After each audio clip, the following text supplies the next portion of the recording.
కథ నారికేలోపాఖ్యానం. రచయిత కౌలూరి ప్రసాదరావు గారు. స్వరం నాగమౌనిక.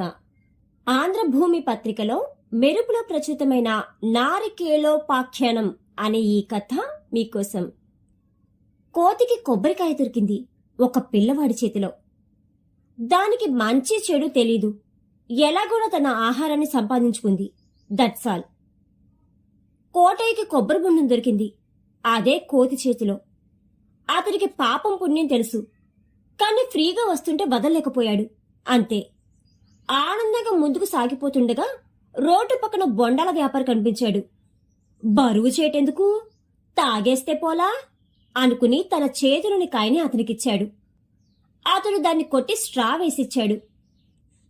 కోటయ్య తాగిన బొండాన్ని విసిరేస్తూ, కాయతో పాటు స్ట్రా కూడా ఉచితం, భలే మంచి బోని పొద్దున్నే అనుకుంటూ వెళ్లబోతుంటే బొండాల వ్యాపారి ఆపి చెయ్యి చాపి డబ్బులో అన్నాడు. కోటయ్య అయోమయంగా చూస్తూ దేనికి అన్నాడు. బొండం తాగినందుకు కూల్గా చెప్పాడు కుర్రాడు. అది నాది కీచుగా అరిచాడు కోటయ్య. కాదు నాదే అన్నాడు వ్యాపారి మరింత గట్టిగా. వాగ్వివాదం మొదలైంది. చుట్టూ చేరిన జనం కోటయ్య వాదనని అంగీకరించలేదు.